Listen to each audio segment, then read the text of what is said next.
بسم اللہ الرحمن الرحیم۔ السلام علیکم۔ ہمارے زندہ رہنے کے لیے جیسے سانس لینا امپورٹنٹ ہے، ویسے ہی ہمارے لیے نیند ضروری ہے۔ اگر ہم اچھی اور صحت مند زندگی گزارنا چاہتے ہیں تو اس کے لیے پراپر نیند لینا بہت ضروری ہے۔ آج کے دور میں چونکہ رات کو دیر سے سونا اور صبح دیر سے جاگنا ایک معمول بن چکا ہے، لہٰذا ہمیں وقت گزرنے کے ساتھ ساتھ طرح طرح کی بیماریوں اور مختلف انفیکشن کا سامنا کرنا پڑتا ہے، جن میں ہارٹ ڈیزیزز اور موٹاپا اہم ہے۔ سلیپ ایکسپرٹ ڈاکٹر مرشیکا براؤن کہتی ہے کہ اچھی نیند لینے کے لیے 3 چیزوں کا ہونا بہت ضروری ہے۔ ایک یہ کہ آپ کی نیند کا دورانیہ کیا ہے، سیکنڈ آپ کی نیند کتنی گہری ہے یعنی نیند کا معیار کیا ہے، تھرڈ آپ کی نیند کا شیڈول کیا ہے۔ ماہرین کے مطابق عموماً لوگ یہ سمجھتے ہیں کہ جب ہم سوتے ہیں تو ہمارا دماغ ریسٹ کر رہا ہوتا ہے، حالانکہ ایسا نہیں ہے، بلکہ جب ہم سوتے ہیں تو ہمارا دماغ کام کرتا ہے۔ نیند ہمارے دماغ کو سیکھنے، یاد کرنے اور کریٹیوٹی میں ہیلپ کرتی ہے۔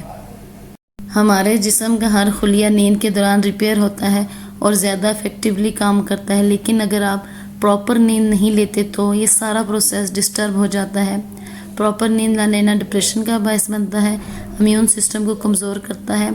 ایکسپرٹ کے مطابق اسکول گوئنگ بچوں کو رات کے وقت کم از کم 8 سے 9 گھنٹے کی نیند لینی چاہیے، جبکہ ایڈلٹس کو کم از کم 7 سے 8 گھنٹے یا اس سے زیادہ کی نیند رات کو لازمی لینی چاہیے۔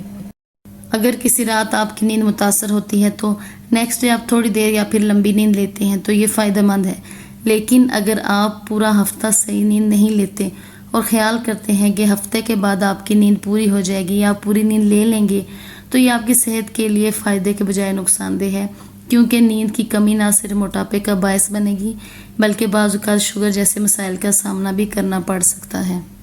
ایڈلٹس کے لیے 6 سے 8 گھنٹے کی نیند کافی ہے، لیکن اگر 9 سے 10 گھنٹے سونے کے بعد بھی آپ فریش نہیں ہوتے تو ڈاکٹر سے چیک اپ کروائیں۔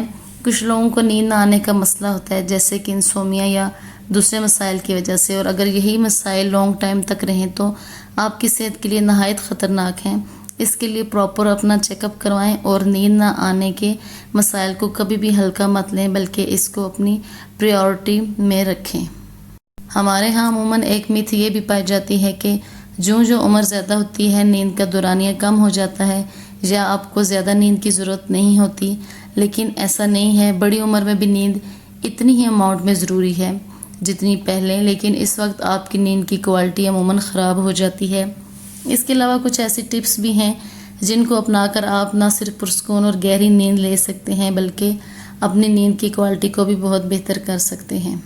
سب سے پہلے تو یہ کہ آپ جلدی سوئیں اور صبح سویرے اٹھیں، اگرچہ ویکنڈ ہی کیوں نہ ہو، یعنی آپ اپنی نیند کا شیڈول بنا لیں کہ اتنے بجے سونا ہے اور اتنے بجے جاگنا ہے اور اس پر سختی سے کاربند رہیں۔ یہ آپ کی نیند کو بہتر کرنے میں بہت ہیلپ فل ثابت ہوگا۔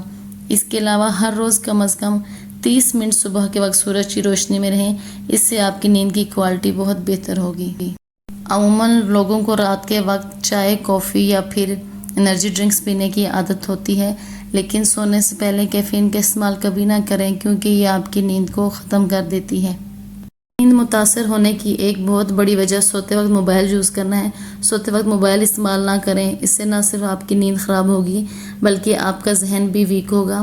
آپ نے اس وقت اگر کچھ کرنا ہے تو کوئی ایسی ایکٹیویٹی کریں جیسا کہ کوئی بک پڑھ لیں یا کوئی اور پازیٹیو چیز کریں، لیکن موبائل کو سونے سے پہلے اپنے بیڈ روم میں نہ رکھیں بلکہ کہیں دور کسی جگہ پہ رکھیں۔ اگر آپ دن کے وقت زیادہ لمبی دیر تک سو جاتے ہیں تو بھی رات کو آپ کو نیند نہیں آئے گی، اس لیے دن کے وقت 10 سے 15 منٹ کے لیے کیلولا کریں لیکن زیادہ لمبی دیر تک نہ سوئیں۔ اس کے علاوہ آپ ایکسرسائز لازمی کریں، خصوصاً صبح کے وقت ایکسرسائز کریں۔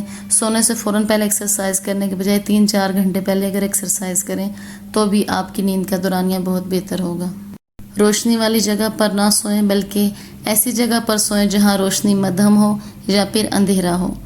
اس کے علاوہ بیڈ پر لیٹنے کے 20 منٹ تک اگر آپ کو نیند نہیں آتی تو لیٹنے کے بجائے اٹھ کر کوئی ریلیکسنگ ایکٹیویٹی کریں، خصوصاً ڈیپ بریتھنگ آپ کو بہت فائدہ مند ثابت ہوگی۔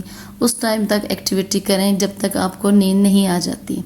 اگر اس سب کے باوجود بھی نیند نہیں آتی تو کسی کنسلٹنٹ سے مشورہ کریں اور اپنا پراپر طریقے سے ٹریٹمنٹ کروائیں۔ Thank you.